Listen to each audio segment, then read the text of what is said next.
Hello, mic test, mic test. For this lecture, we will discuss the temperature dependence of heats of reaction.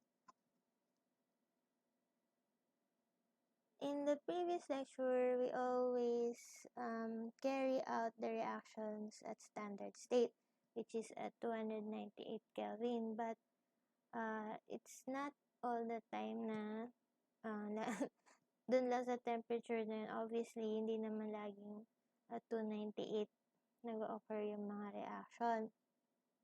And the question is, how do we compute for the heat of reaction at temperatures other than 25 degrees Celsius? So the one way that we can do that would be to compute the enthalpy change of a hypothetical process. So we need to create a hypothetical process in which we heat or cool the reactants to the standard state temperature, and then we carry out the reaction isothermally and then cool the heat of the products back to the temperature of interest. Yan. Bakit pwedeng gawin yon? Bakit possible siya and ang makukuha rin natin ay same? Kasi nga, ano ba ang diba hindi naman path dependent. State function kasi ang enthalpy. So, even if ibang path yung i-take natin, we will get the same results kasi nga state dependent siya.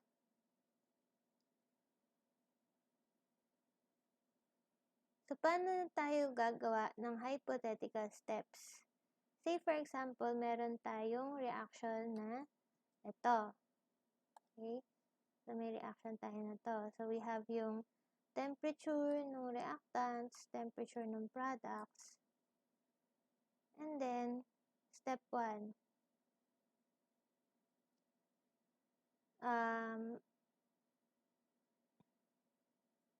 Ibababa natin, kung ano man yung temperature niya, kung halimbawa ay less than 25, then itataas natin sa 25.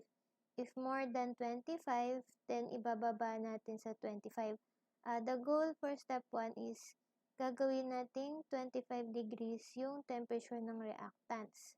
And then, step 2, i-carry out natin yung reaction at the standard state na 25 degrees Celsius.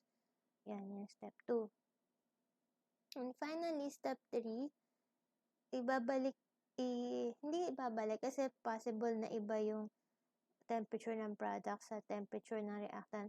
Ibibring natin yung temperature ng products do sa temperature na from the standard state na 25, dadali natin yung temperature ng products dun sa indicated temperature ng products.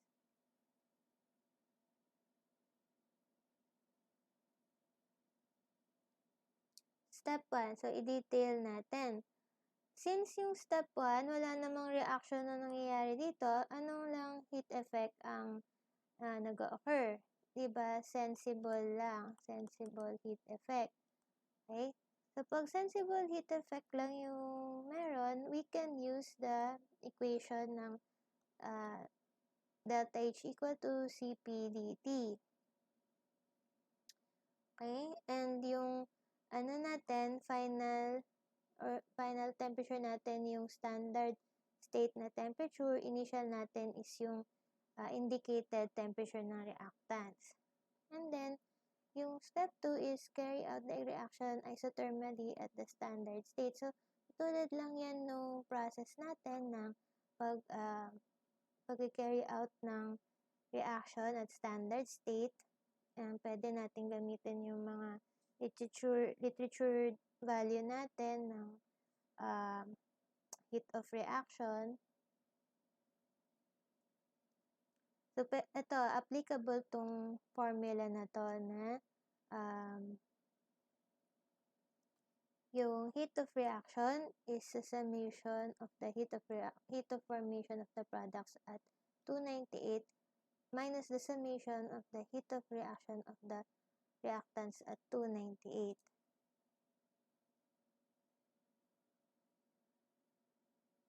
Then step 3,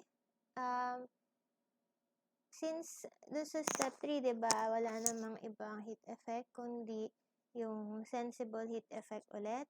Balikan natin, diba? Wala namang nangyayari dito reaction whatsoever, kundi change in temperature lang. Therefore, for step 3, we can make use again of the equation ng delta H equal to CPT. This time, our final temperature would be the indicated temperature of the products. Our initial temperature is the temperature of at the standard state. So how do we finalize yung delta H? It's the summation of the enthalpy changes nung tatlong steps na yon.